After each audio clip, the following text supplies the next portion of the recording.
안녕하세요. 방안의 코끼리입니다. 이번 주는 경제에 대해서 살펴보려고 합니다. 성경적 경제에 대해서 이분보다 우리에게 잘 설명해 주실 분이 또 있을까 하는 생각이 드는데요. 희년 함께의 남기업 소장님으로부터 성경적 경제학자의 안경을 쓰고 팬데믹과 한국 사회를 바라보는 시간을 가져보도록 하겠습니다. 시작하기 전에 구독과 좋아요, 알람 설정하시는 것 잊지 않으셨죠? 무엇보다 방안의 코끼리 이야기와 함께 하기 위해서는 알람 설정이 무엇보다 중요하다는 것, 알람 설정을 꼭 해주시기를 부탁드립니다. 그럼 성경적 경제로의 회복을 위해서 Here we go! 아무래도 같은 때문에 영상미는 좀 떨어지는데 하나님의 원리는 아주 단순해요. 경제 유인 구조를 바꾸는 거죠. 오늘날 그리스도인들이 당연히 그래야 되는 거고, 그게 하나님의 대원칙이에요. 저희 중경제가 그냥 잘 들어줘 갖고 내가 그냥 말도 술술 나오네. 저는 이제 토지 플러스 자유연구소에서 소장으로 활동하고 있어요. 그리고 희년 함께에서 공동대표 중에 한 사람으로 활동을 하고 있죠. 희년 함께는 이제 기독교를 표방하는 단체고, 예수님이 말씀하시려고 하는 핵심이 희년이라고 우리는 보거든요. 희년을 사람들이 잘 모르잖아요. 희년이 왜 중요한지, 희년이 무엇인지, 예수님의 말씀하신 구원과 희년이 어떻게 연결되어 있는지, 구약의 역사와 희년이 어떻게 연결되어 있는지, 구약의 모세의 율법과 희년, 예수님의 복음과 희년, 이게 어떻게 결합이 되어 있는지를 설명하고 실천을 하려고 하는 단체가 이제 희년 함께고요. 토지자유연구소는 성경의 원리를, 정신을 오늘날 한국 사회에 어떻게 제도적으로 구현할까? 성경에 이렇게 나와 있으니까 이렇게 해야 된다, 이렇게 주장할 수가 없잖아요. 성경의 정신을 기반해서 만들어 거기서 길어올린 이론과 정책이 일반 세속사회에 나가서도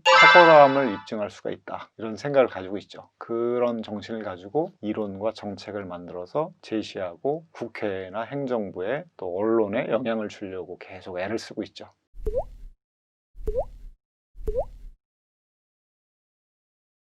저는 요한복음 1장 1절을 좀 인용하고 싶은데, 거기에 보면 이제 태초에 말씀이 계시니라, 이 말씀이 하나님과 함께 계셨으니 이 말씀이 곧 하나님이시다, 이렇게 나오는데, 태초에 말씀이라는 게 로고스거든요. 유대인들이 아니라 이방인들에게 복음을 설명하려고 할 때, 이방인들은 로고스라는 말을 잘 아니까 로고스는 근원, 질서, 원칙, 원리 이런 거예요. 로고스라는, 하나님이, 예수 그리스도가 로고스다, 그거를 하나님께서 만드셨다라고 하는 거죠. 창세기 1장 1절과 요한복음 1장 1절은 매우 흡사한 구절입니다. 그러니까 요한복음이 정말 대단한 책인데, 그러면은 하나님께서 질서와 원리를 제공하셨을 때 우리 생활에 가장 중요한 경제, 이거에 대해서는 함구하셨을까? 전혀 아니다. 매우 중요하니까 매우 중요하게 얘기했겠죠, 당연히.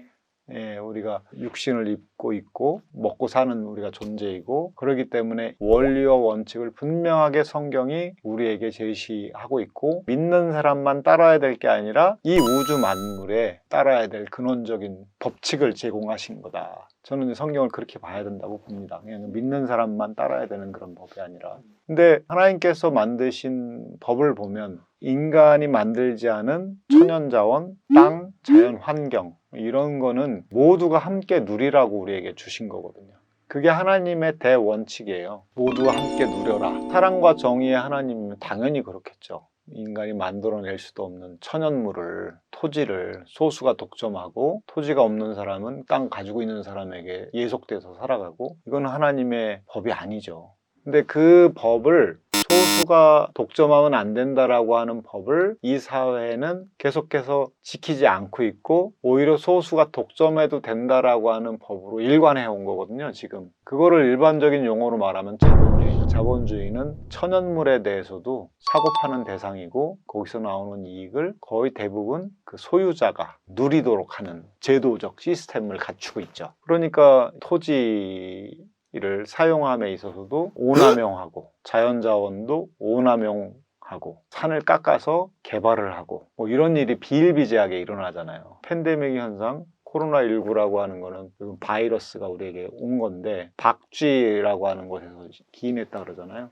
박쥐는 사실 우리랑 인간이랑 만나기가 어려운 동물인데 사람들이 자꾸 숲을 파괴하고 나무를 잘라내고 막 안으로 들어가니까 결국 그런 동물하고 만나면서 이게 이제 우리에게 바이러스가 전염되는 거잖아요. 그러니까 아주 근원적으로 보면 하나님께서 모두가 누리라고 하신 이 천연물을 사유화하고 사유화는 필연적으로 오남용을 낳거든요. 그래서 빚어진 결과를 지금 우리가 코로나19라고 하는 전대미문의 사태를 겪고 있는데, 이거는 하나님께서 우리에게 메시지는 돌이키지 않으면 재앙이다. 하나님께서 만드신 경제 원리 그것에서 벗어났기 때문에 벗어나서 계속 질주하다가 이런 일이 생긴 거다.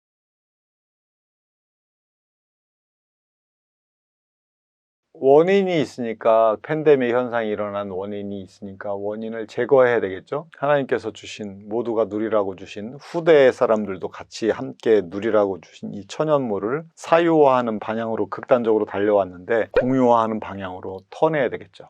그 방법은 여러 가지가 있는데, 공유화하면 우리 이제 한국 사람들은 공산주의가 먼저 머릿속에 빡 떠오르는데 그러니까 하나님의 원리는 아주 단순해요. 사람이 만들어낸 인공물에 대해서는 사적인 소유를 존중하는 거죠. 성경은 그러거든요. 하나님 만드신 천연물은 사람들이 공유해야 되는 거고, 인공물은 그 만든 사람이 사유화하고 또 함께 만들었으면 그것을 기여에 따라서 소득으로 나눠주면 되는 거거든요. 그게 하나님의 원리죠. 사유화한다라고 하는 거는 거기서 나는 이익을 개인이 누린다는 거거든요. 예를 들어서 산을 깎아서 집을 짓는 경우도 많잖아요. 되게 가파른데도 임야를 대지로 만들어서 집을 짓는단 말이에요. 그건 왜 그렇게 하느냐? 산을 소유한 사람 입장에서 보면 산을 대지로 전환했을 때 비교도 안 될 만큼 대지의 가격이 비싸거든요.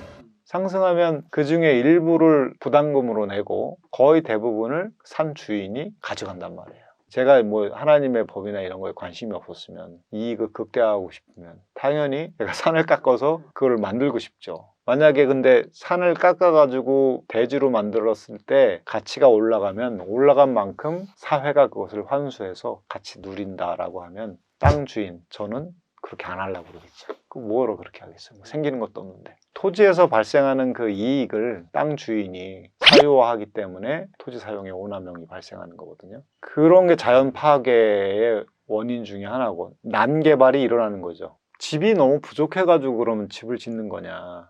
그런 게 아니고, 집을 또 소수가 독차지하고 있기 때문에 집이 없는 사람이 있는 거예요. 집을 여러 채 보유하는 거는 뭐 다 이유가 있잖아요. 돈을 벌려고 하는 건데. 근데 이제 주택이 없는 사람이 있으니까 집을 또 더 지어야 되는, 과잉으로 개발을 하는 거죠. 그리고 이미 도시 내에 쓸만한 땅들이 굉장히 많은데 투기를 하려고 이용을 안 하고 있어요. 투기는 아무것도 지어지지 않았을 때, 그냥 맨 땅으로 있었을 때가 거래가 쉽거든요. 그러니까 투기에 아주 신속하게 투기할 수 있게 이용을 잘 안 해요. 도시 내에 이용되지 않는 땅이 있으니까, 그리고 또 집을 지어도 또 집을 많이 갖고 있는 사람이 또 차지하고 그러니까 집이 부족하다는 생각을 하고, 그러니까 또 과잉 개발을 하고 과잉 공급을 하는 거죠, 주택에. 만약에 그 이익을 공공이 환수했다면 그런 일은 잘 안 하겠죠. 그리고 도시 내에 있는, 놀고 있는 땅도 잘 이용이 되겠죠. 가지고 있어도 뭐 돈이 안 되니까. 또 공공이 환수하면은 계속 비용이 발생하니까, 뭐 이용도 안 하면 비용이 발생하면은 내놓을 거 아니에요. 그러면 이제 잘 이용이 되고, 또 집을 여러 채 보유하는 일도 아주 예외적인 현상이 되겠죠. 과잉 개발, 과잉 공급도 안 하고 산을 깎아가지고 대지로 만들려고 하지도 않고, 천연물을 공유화해야 된다라고 하면은 뭐 천연물을 다 그럼 다 정부가 몰수해가지고 다 전부 나눠줘야 되느냐, 뭐 그런 게 아니고, 필요한 사람은 필요한 만큼 쓰지만 거기서 가치가 올라가는 거는 공공이 환수해서 모두가 나눠야 된다. 천연물의 가치는 모두가 공유해야 되니까. 요즘의 말로 하면 이제 기본소득이라고 부르죠. 예. 보유세가 가장 좋은 수단이에요. 정책 수단으로 말하면 토지에 대한 보유세를 강화하는 거거든요. 그럼 보유에 대한 부담이 있잖아요. 꼭 필요한 경우에만 보유하는 거죠. 농지는 농민이 소유하겠죠. 도시에 있는 사람이 농지를 소유하려고 안 하겠죠, 당연히. 그렇게 토지에 대한 보유세, 그다음에 자연자원에 대해서는 자연자원을 누가 고갈시키면 고갈에 대한 비용을 내야 되죠. 그리고 환경을 오염시켰다, 탄소를 많이 배출했다. 탄소를 배출한다는 것은 누군가가 환경을 독점한다는 건데, 그 배출했으니까 그에 상응하는 세금을 내라. 그러면 그거를 n분의 1로 사회 구성원들이 전체가 공유하는 거죠. 그게 로고스라는 거죠. 그러면 어떤 현상이 발생하냐면 탄소를 덜 배출하려고 하겠죠. 이산화탄소 덜 배출하려면 석탄, 석유 잘 안 써야 될 거 아니에요. 덜 쓰는 기술, 자연자원을 덜 쓰는 기술이 개발이 되는 거죠. 그러면은 지구온난화도 방지할 수 있고 난개발, 막개발, 과잉 개발도 줄일 수 있는 거죠. 천연물 공유라고 하는 거는 이상은 좋지만 뭐 실현 불가능한 게 아니라 경제 유인 구조를 바꾸는 거예요. 오염원을 많이 배출하면 배출한 만큼 엄청나게 많은 비용을 지불하게 만드는 거예요. 토지를 많이 소유하면 많이 지불하게 만드는 거예요. 생산 자체를 자연자원을 덜 사용하고 땅을 효율적으로 활용하는 생산 방식을 선택하게 만드는 거죠. 경제 유인 구조를 바꾸는 거죠.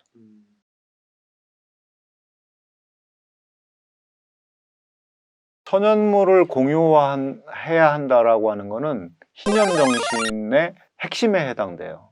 안식일에는 종을 쉬게 했죠. 안식일에는 그냥 쉬는 게 목표가 아니라 종을 쉬게 하는 게 목표예요.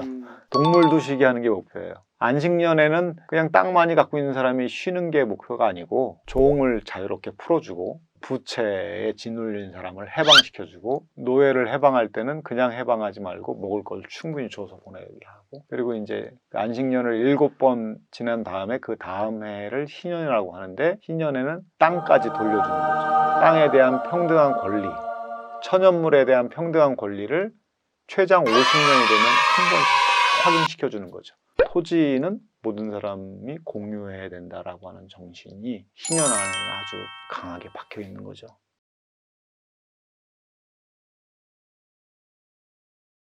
모든 사람이 자유인으로 살게 하는 게 성경의 목표죠. 하나님 나라의 구성원들은 다 각자가 자기가 자기 삶의 주인이 되는 거죠. 지주의 지배를 받는 게 아니고 채권자의 지배를 받는 게 아니고 자기가 자기 삶의 주인이 되는 게 그게 중요하잖아요. 내가 결단해서 내가 하나님을 섬겨야지. 지주가 믿는 신을 나도 섬기지 않으면 지주가 땅 안 빌려주니까 나는. 그렇게 하나님께서 신앙을 갖게 하는 걸 하나님이 좋아하실까? 전혀. 지주가, 채권자가 저거 안 하면 땅 안 빌려주고 돈도 안 빌려준다. 뭐 이러면은 그거는 자유인이 아니죠. 노예죠. 그런 상태에 빠지는 거를 성경은 굉장히 부자연스럽다고 본 거고 그거를 빨리빨리 회복시켜주기 위한 굉장한 구체적인 장치들이 계속 있는 거예요. 그러니까 채무자의 절절한 마음, 땅이 없는 사람들의 고단함, 노예의 그 처절한 삶, 그런 사람들의 고통을 나의 고통으로 삼는 신, 오직 여호와가 유일한 신이죠. 구약 성경에 보면 너무 절절하게 나오는데 선지자들이 이제 그런 마음을 품은 사람들이고 오늘날 그리스도인들이 당연히 그래야 되는 거고 그러니까 천연물을 공유해야 개인이 자기의 자유를 온전히 누릴 수 있다. 이론상으로 그런 게 아니라 그렇게 해야 그 속에서 살아가고 있는 사람이 자기 삶의 주인이 될 수 있다라고 하는 게 성경의 저는 기본 정신이라고 봐요.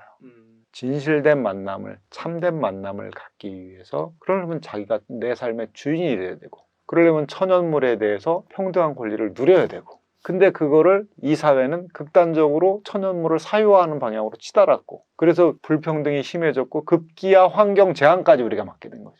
정말 그렇게 이해해야 한다고 봐요. 성경으로 세상을 본다면 저는 그렇게 이해하는 게 맞다. 그래야 어디로 돌아갈지도 명확하다. 그런 생각이 들어요. 이스라엘도 못하는 걸 우리가 어떻게 하라는 얘기냐? 어디 가나안 실천하라고 나와.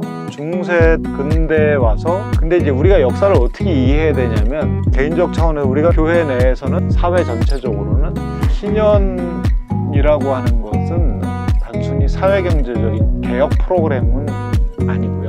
그 안에는 이 피조 세계 전체에 대한 하나님의